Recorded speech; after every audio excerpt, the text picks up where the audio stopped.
Chapter 8. Three little sailor boys walking in the zoo. A big bear hugged one, and then there were two. Three little sailor boys walking in the zoo. I've been all over this island more than once, and I've yet to see a bear. We should stay together in one room. I still have the gun. Wouldn't we be safe then? Possibly, provided you aren't Owen. We can't. One of us has to keep the signal fire on Ship Rock going. And there's something else. Armstrong isn't the only one of us to have vanished. The rest of us are here. Those still alive, yes. When we searched the house, we discovered Wargrave's body was missing. Something else the amateur sleuth overlooked. Oh, how ghastly! We better find it. Vera is safe enough locked in her room with the gun. Law, if you and Narracott search for Wargrave... You mean for his body? Yes, if you like. I'll keep the bonfire going. There's only one path up to Ship Rock. If I keep an eye on that and have a flaming torch close at hand, I should be fine. I've got this. I'll be all right. I'm going to find Wargrave. Would you gentlemen mind escorting me to my room? My pleasure. Fine, Lombard. I'll start looking for Wargrave too. Oh, Patrick.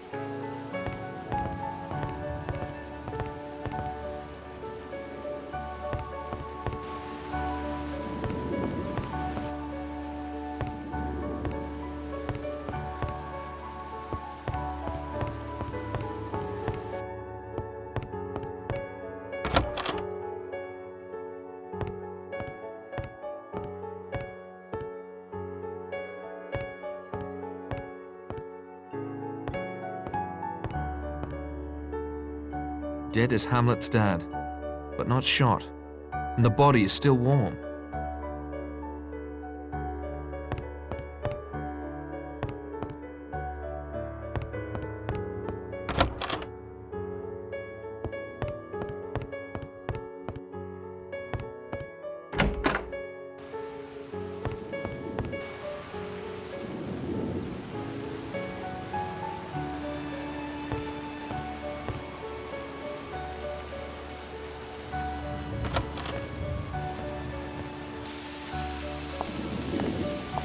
Blore. Looks like his head is caved in. What is it? I heard a cry. It's Blore. His head's been smashed in by a marble clock in the shape of a bear. Oh, but there was one on my... Wait there a moment.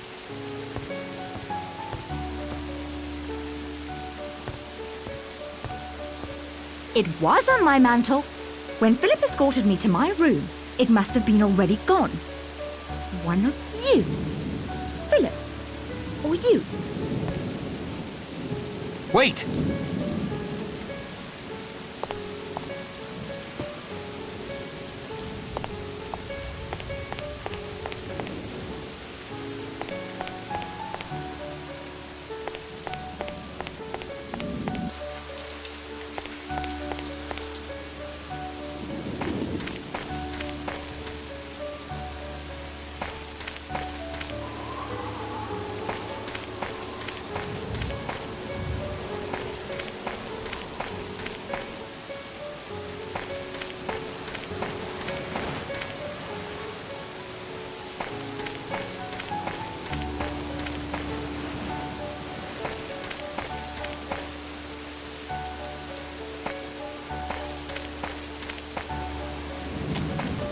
Dr. Armstrong, dead for hours. And by the looks of him, he's been in the sea most of that time. Chapter 9. Two little sailor boys sitting in the sun. One got frizzled up, and then there was one. Don't try to get in. I'm pointing the gun at the door. I'm not the killer! You're trying to make me believe Philip is the killer. Armstrong's dead, his body washed up on the rocks, and Wargrave is sitting in the screening room, dead, again. That's impossible. I swear it! This time he was bludgeoned with the law book he wrote. I think that's how he was originally meant to die. The next rhyme. Two little sailor boys sitting in the sun. One got frizzled up. That means we'll be safe till morning, doesn't it? No one can be frizzled up at night.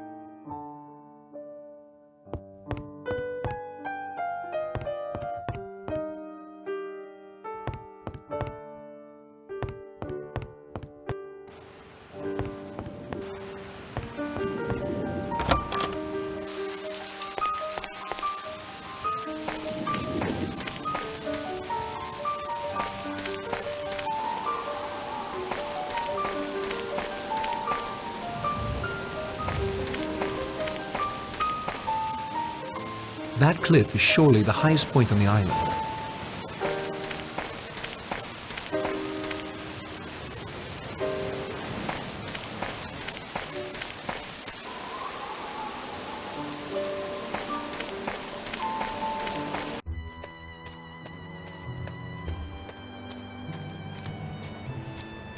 No tricks, Narracott, or I'll light you up like Guy Fawkes. Lombard, listen to me. Blore is dead. Armstrong's dead. So is Wargrave. You're next. You have to be. That may be your plan, but it won't work. There's no way Owen can approach you without being seen. Correct? As we're proving right now. So it must be some sort of trap. Already set before you came up here. What sort of trap? The rhyme. 2 little sailor boys sitting in the sun. One got frizzled up. The only thing approaching the sun on this island right now is that fire. Get away from it.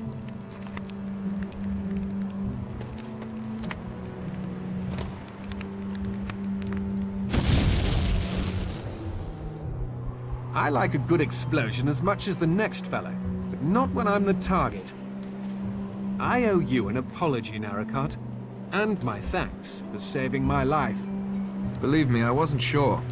You out of everyone had been responsible for the most deaths. Your detecting skills played you false there, old boy. You see, I'm not Philip Lombard. My name is Charles Morley. Got papers to prove it, too. Phil was a friend of mine. He committed suicide a couple of weeks ago. I was at his place when the solicitor Morris rang up. It sounded suspicious. I thought it might have something to do with Phil's death. I wanted to get to the bottom of it, so I came along in his place. Besides, 100 guineas is 100 guineas. So you're no murderer? I'll confess I've thought of murdering you more than once the past few days. Listen, Lombard. Morley. I need to ask you a terrific favor. You've earned the right. Can you play dead for a while? Stay out of sight. Vera must be the killer. The jury's still out as far as I'm concerned. But if Owen thinks you're out of the way, he may try for me. Or Vera, if she's innocent. Which is why I have to get back to the house. Say, old man, if you want to get into the house without making a racket, the window to my bathroom is open. I used it to get out on the balcony and, make sure Vera was safe. Uh-huh. Okay, thanks for the tip. Will you lie low? Come running if there's trouble. It'll be a pleasure to return the favor, old man. Chapter 10. One little sailor boy left all alone. He went and hanged himself, and then there were none. I hear a voice. No, voices. They're coming from upstairs.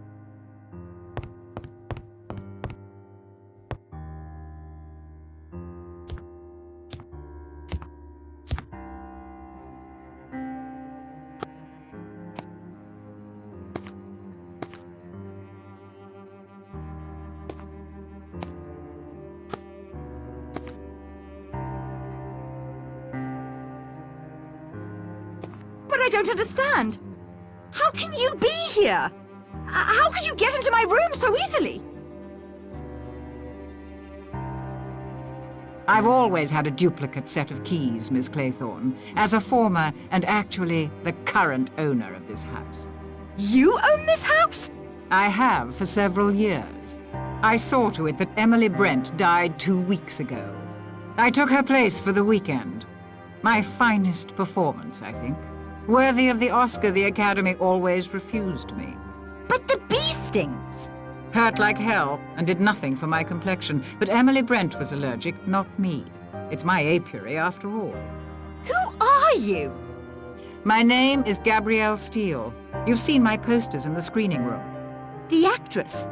Some scandal in Hollywood. Scandal? Well, I guess if you call trying to kill your leading man a scandal, yes, it was. My final picture, Last of the Borgias, something happened. Lillian Borgia, the character I portrayed. One day on the set, suddenly she was inside my head. She wormed her way in. That's the only way I can think to explain it. Telling me to do things. Showing me how. They called it a breakdown. I now like to think of it as a meeting of two minds. But why this elaborate plot? Why kill all these people? Why? Wargrave, of course. He was absolutely right.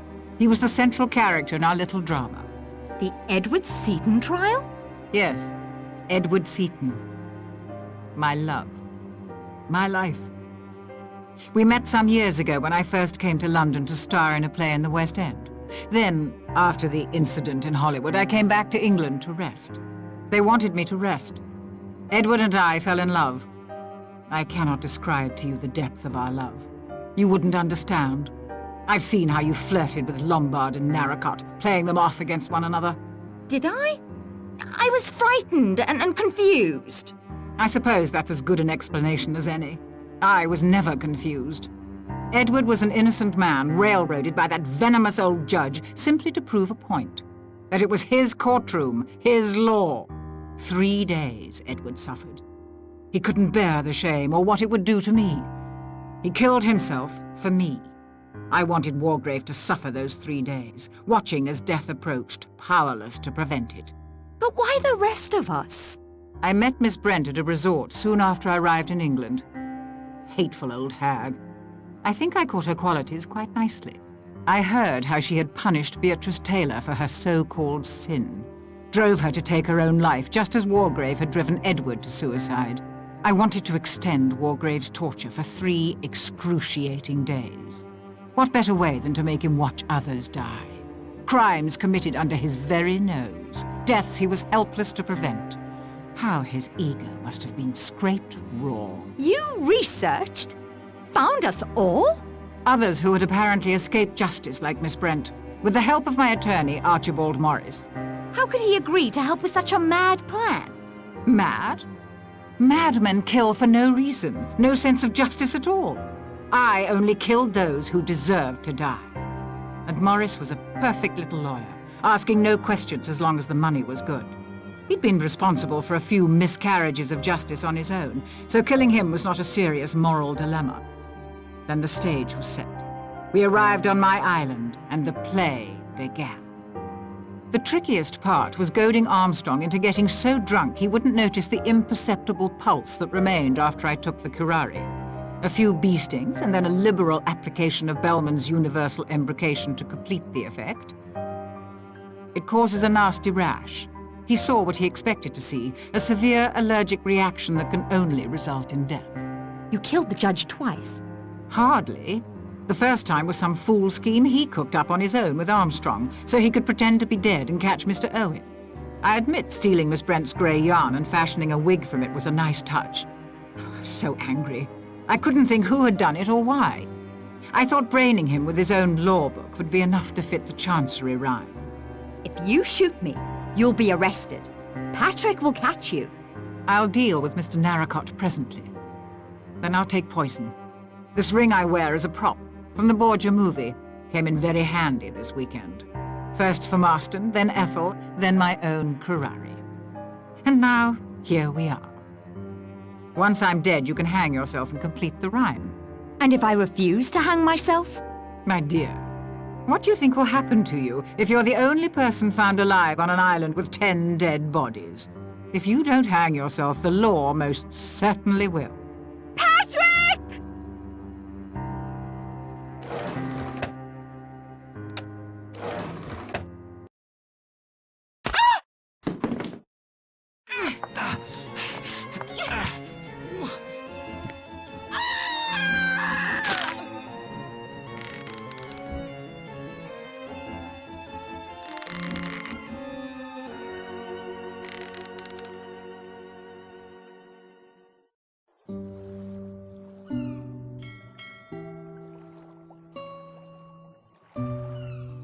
Thank you, Charles.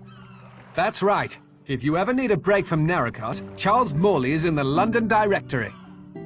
Treat her right, Narracott. As far as I'm concerned, you're a better man in a tight spot than Phil ever was. This little sailor boy isn't going near the sea for a long time to come. Will you listen to me now? If you insist. Hugo and Cyril went down to the beach early that day.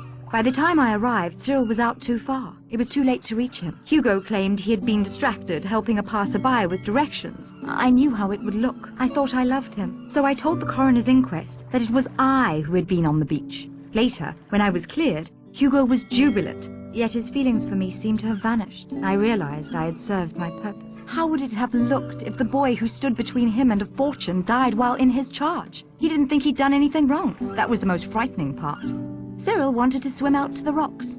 All Hugo did was let him. Mr. Owen invited the wrong guest. It should have been Hugo out there. No. I should have told the police the truth in the first place. I will now. I have no more right to subvert justice than Mr. Owen. Where is your brother? Plymouth, turning himself in. Thanks to your and Morley's statements, he's sure to be exonerated. And us? Are you still confused? No. I'm certain now. What about you? Well, there's another ending to that 10 little sailor boys rhyme. One little sailor boy left all alone. He got married, and then there were none.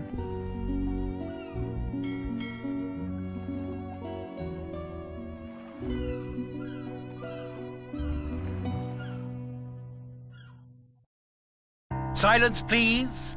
I have prepared a special reward for you. The original ending to our little story is somewhat different than the one you have just experienced.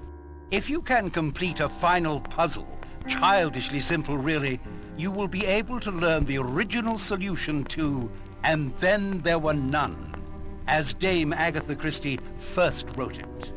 Interested? Then your first step is to make your way to the dining room for a final treat.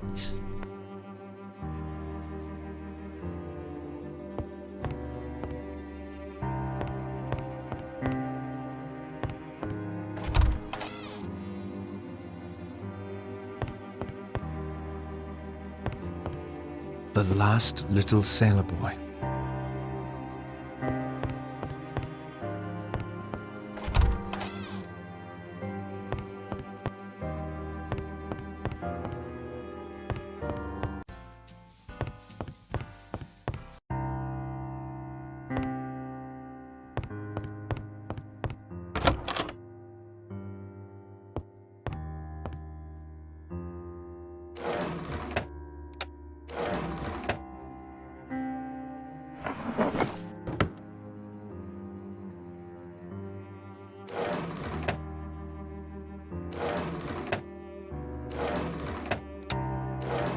The film has been spooled.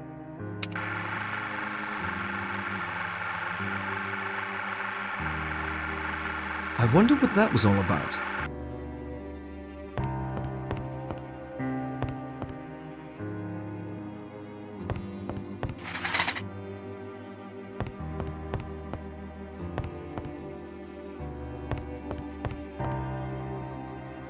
From my earliest youth, I realized that my nature was a mass of contradictions. I have an incurably romantic imagination, and it was for this reason that I adopted a rather childish and unreliable approach, writing my confession, enclosing it in a bottle, and casting it into the waves. There is 100 to 1 chance that this confession may be found, and then a hitherto unsolved murder mystery will be explained. Another trait born of my contradictory nature is my sadistic delight in causing death. From an early age, I knew very strongly the lust to kill. And yet, I was also indoctrinated with a strong sense of justice. I have always felt that the innocent should be spared and the guilty punished. With this mental makeup, it was inevitable that I would adopt the law as my profession. After ascending to the bench, I found that most of my baser desires were quenched in a legal and just way. And yet of late, I have felt a nagging urge, one that will not free me from its insistent grip. That is the urge to commit a murder myself. I fancied myself an artist in crime, and my imagination waxed secretly to this colossal force. However, I was restrained by my innate sense of justice. The innocent must not suffer. And then quite suddenly, the solution came to me. I would punish those that the law could not touch. In my years on the bench, There were many cases that frustrated my will, cases wherein I knew the accused to be guilty, and yet the evidence was such that he could never be convicted. Cases of deliberate murder that were quite untouchable within the confines of the law. So I determined to commit not just one murder, but murder on a grand scale. A childish rhyme of my infancy came back to me. The rhyme of the 10 little sailor boys. Something about it fascinated me. The inexorable diminishment, the sense of inevitability. And so I began, secretly, to collect victims. I will not go into detail about how this was accomplished. Suffice to say, I was convinced of the guilt of every one of my victims, and I knew enough about them via my connections to be able to lure each one to Shipwreck Island with an appropriate bait. And now to the mechanics of the actual crime. In what I took as a sign, none of my plans misfired, and all of my guests arrived at Shipwreck Island on the 8th of August. The party included myself. The order of the deaths were dictated by what I viewed as my victims' varying degrees of guilt. Those whose guilt was lightest should go first, and not suffer the increasing mental strain and fear reserved for the more cold-blooded offenders. The first death had already occurred. Archibald Morris, a shady little dope peddler, had set up the details for me, renting the island, sending the letters, and recording the gramophone record before I ended his life with a dose of potassium cyanide. Anthony Marsden and Mrs. Rogers died next, one instantaneously, the other in a peaceful sleep. Marsden's crime was one of circumstance and his amoral nature. Mrs. Rogers, I had no doubt, acted largely under the influence of her husband. Their murders were the easiest. Poison easily slipped into a glass for each of them, as at this point no one had any reason to be suspicious. General Mackenzie met his death quite painlessly and never heard me approach.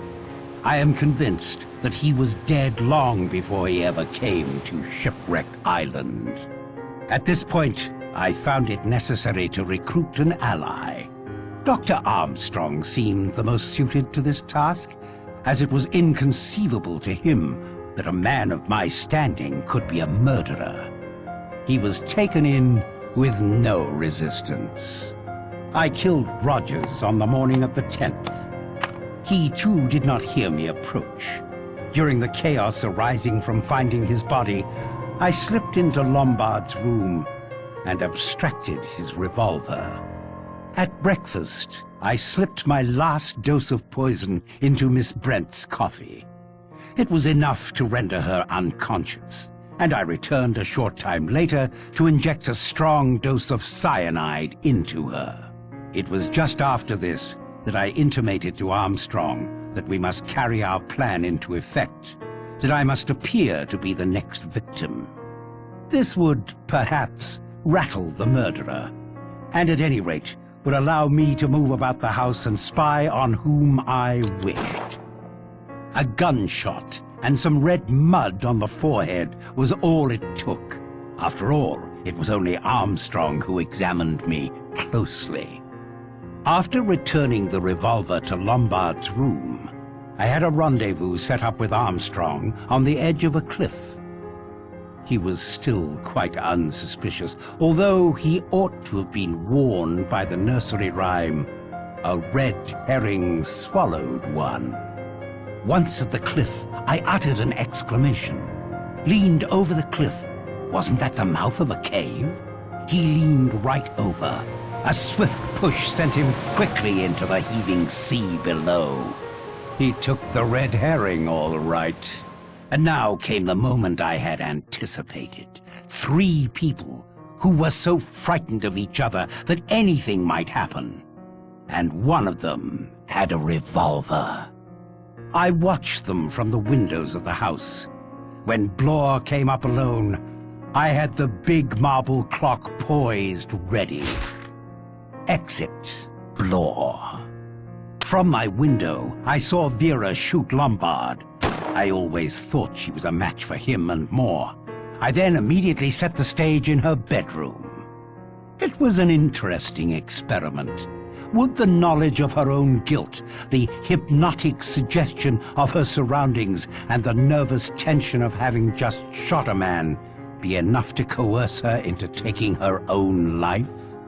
It was. Vera Claythorne hanged herself before my very eyes as I stood in the shadow of the wardrobe. And now I shall finish writing this. I shall enclose it and seal it in a bottle and throw the bottle into the sea. Why? Yes, why? I suppose I have a pitiful human wish that someone should know just how clever I have been. I must go now and finish this. It is essential that my body be found in accordance with the record kept by my fellow victims. My own life is of no consequence. My doctors tell me I have a month to live at most. I do not wish to die the death of the invalid patient, steeped to the gills in drugs, culminating in a complete loss of human dignity. I will instead be found laid neatly in my bed, shot through the forehead. When the sea goes down, there will come from the mainland boats and men, and they will find 10 dead bodies and an unsolved problem on Shipwreck Island. Signed, Lawrence Wargrave.